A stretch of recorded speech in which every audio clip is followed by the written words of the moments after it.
શ્રી ગણેશાય નમઃ. પુરુષોત્તમ ભગવાનની જય. વસુતમ સુતમ દેવમ કંસચાણુર્મર્દનમ દેવકી પરમાનંદમ કૃષ્ણમ વંદે જગદ્ગુરુમ. આજે સાંભળીશું અધ્યાય 30મો ભાવિક સ્ત્રીના ધર્મો અને વાર્તા સાંભળીશું જપીબાઈ અને તપીબાઈ અને ભજન. અધ્યાય 30મો ભાવિક સ્ત્રીના ધર્મો. મહર્ષિ નારદ પૂછવા લાગ્યા, હે ત્રિલોકનાથ, કૃપા કરીને મને પતિવ્રતા નારીના લક્ષણો અને ધર્મો જણાવો. નૈમિષારણ્ય મધ્યે બિરાજેલા સુતપુરાણીજી કહેવા લાગ્યા, હે મુનિવર્યો, નારાયણ પ્રભુએ મહર્ષિ નારદને જે જણાવ્યું એ જ હું તમને જણાવું છું, તો એકાગ્ર ચિત્તે સાંભળો. નારાયણ પ્રભુ બોલ્યા, હે દેવર્ષિ, સ્ત્રીનો પતિવ્રતા ધર્મ એ જ મહાન ધર્મ છે. સ્ત્રીનો પતિ કદરૂપો, રોગિષ્ઠ, ક્રોધી સ્વભાવનો, દરિદ્ર, લોભી કે પરસ્ત્રીગામી હોય તો પણ સ્ત્રીએ એને દેવ માનવો. કામ, ક્રોધ, મદ, મોહ, અહંકાર આદિનો ત્યાગ કરીને સ્ત્રીએ પોતાના પતિના સુખમાં સુખ અને દુઃખમાં દુઃખ માનવું. પરપુરુષનું રૂપ, યૌવન કે યશથી અંજાઈ ન જવું. દર ચોથા દિવસે તેલ આદિનું મર્દન કરીને માથાબોળ સ્નાન કરવું. ઋતુ ધર્મમાં આવેલી સ્ત્રીએ સ્નાન, અંજન, શણગાર, હાસ્ય કે રુદન ન કરવા. 3 દિવસ દર્ભનું પાણી પીવું. કોઈને મુખ ન બતાવવું. સગર્ભા સ્ત્રીએ હંમેશા પ્રસન્ન રહેવું. ચારિત્ર્યહીન પતિતા સ્ત્રી સાથે વાત ન કરવી. પંખા વડે હવા ન ખાવી. ભય, મોહ, ક્રોધ, મદ મત્સર ઉપજાવેલી એવી ચીજ વસ્તુ ન જોવી. પારકું અન્ન ન જમવું, કારણ કે એનાથી ગર્ભમાં રહેલા બાળકોના સંસ્કાર દૂષિત થાય છે. પતિ બહાર ગયો હોય ત્યારે તમામ વૈભવનો ત્યાગ કરી સાદાઈપૂર્વક જીવન જીવવું. હે નારદ, જે સ્ત્રી પોતાના પતિ પર વારંવાર ક્રોધ કરે કે વાત વાતમાં પતિનું અપમાન અને તિરસ્કાર કરે, એ બીજા જન્મે કુતરીનો અવતાર પામે છે. જો સ્ત્રી પતિને જમાડ્યા વગર જમી લે, એ ચાંડાલીની બને છે. જે કડવા વેણ બોલે એ બીજા જન્મે મૂંગી થાય છે. હે દેવર્ષિ, પતિ ઘેર આવે ત્યારે પતિવ્રતા નારીએ એને પાણી, પવન અને મીઠા શબ્દોથી તૃપ્ત કરવો. માતા, સાસુ, ગુરુ અથવા વૃદ્ધજનો સિવાય બીજા કોઈનો આશીર્વાદ ન લેવો.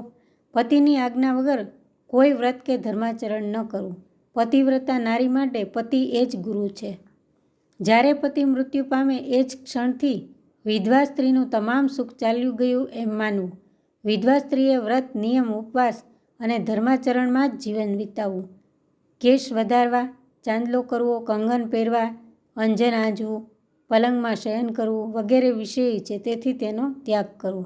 કારણ કે વિધવા સ્ત્રી એક પ્રકારની સંન્યાસિની છે.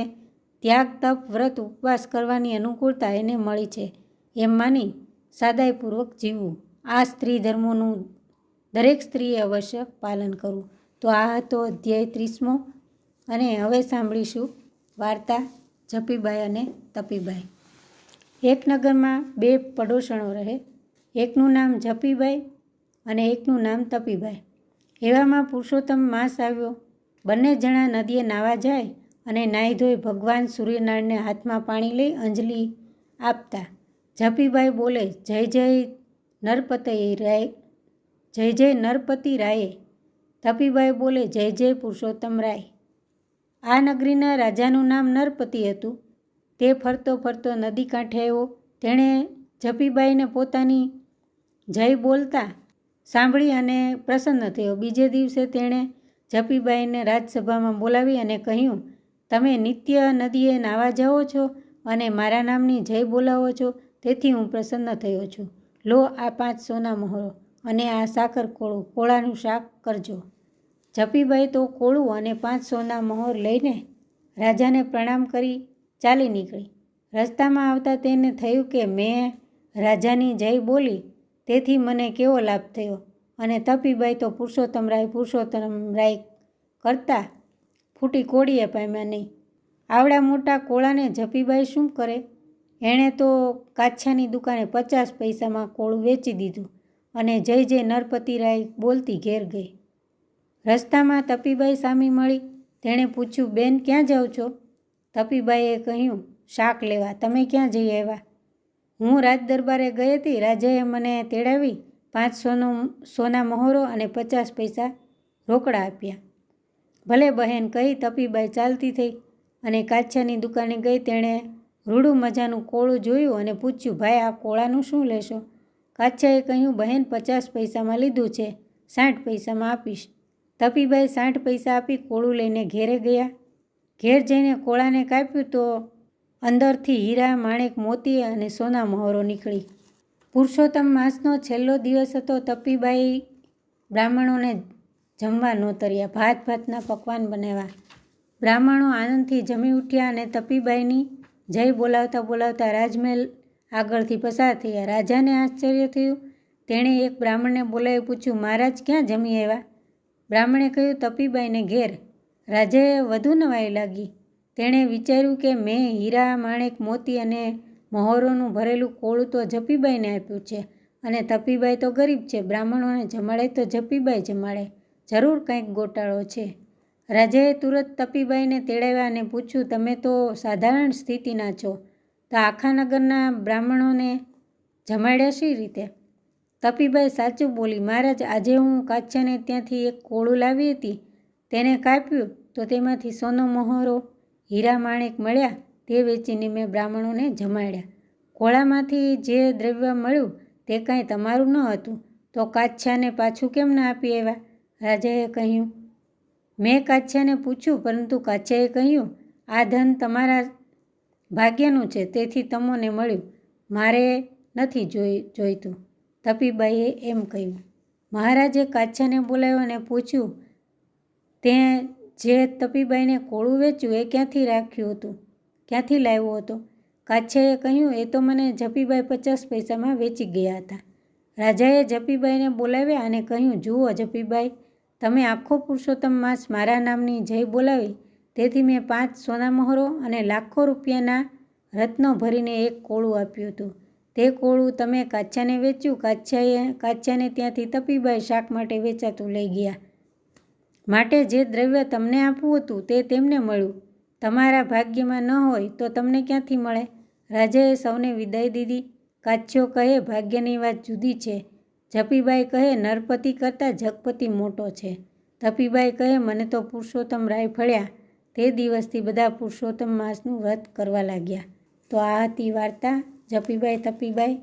જય શ્રી કૃષ્ણ. અને આજે સાંભળીશું ભજન. ઓધવ ગોકુળમાં જાવ એવા સુખ ગોકુળમાં. ઓધવ ગોકુળમાં જાવ એવા સુખ ગોકુળમાં. ગોકુળ સ્વપ્ને ના વિસરાય એવા સુખ ગોકુળમાં. વાણે વેલા ઉઠતા ને ગાવલડી દોતા. દૂધના કટોરા પીવાય એવા સુખ ગોકુળમાં. એ ઓધવ ગોકુળમાં જાવ એવા સુખ ગોકુળમાં. વાણે વેલા ઉઠતા ને મહીડા વલોવતા. માખણ મુઠીએ ખવાય એવા સુખ ગોકુળમાં. હે ઓધવ ગોકુળમાં જાવ એવા સુખ ગોકુળમાં. જમુના કાંઠે વાલો મારો ગાયો ચરાવતા. મીઠી મોરલી સંભળાય એવા સુખ ગોકુળમાં. ઓદા ગોકુળમાં જાવ એવા સુખ ગોકુળમાં. વૃંદાતે વનની કુંજ ગલીમાં પ્રભુજી ઊભા છે. દૈના દાણ દેવાય એવા સુખ ગોકુળમાં. હે ઓદા ગોકુળમાં જાવ એવા સુખ ગોકુળમાં. ગોળ ડોળી ફોડીને માતા યશોદા ખીજાણ, વાલો ખાંડણીએ બંધાય એવા સુખ ગોકુળમાં, હે ઉદ્ધવ ગોકુળમાં જાવ એવા સુખ ગોકુળમાં. વૃંદાવનની કુંજ ગલીમાં રાસ રમાડતા, 1600 ગોપીઓ નાચે કાન એવા સુખ ગોકુળમાં, હે ઉદ્ધવ ગોકુળમાં જાવ એવા સુખ ગોકુળમાં. ગોકુળથી મોટી છે મથુરા નગરી છે, ગોપી ગાયોનો વિસરાય એવા સુખ ગોકુળમાં, હે ઉદ્ધવ ગોકુળમાં જાવ એવા સુખ ગોકુળમાં, એવા સુખ ગોકુળમાં. કૃષ્ણ કનૈયા લાલ કી જય, પુરુષોત્તમ ભગવાનની જય.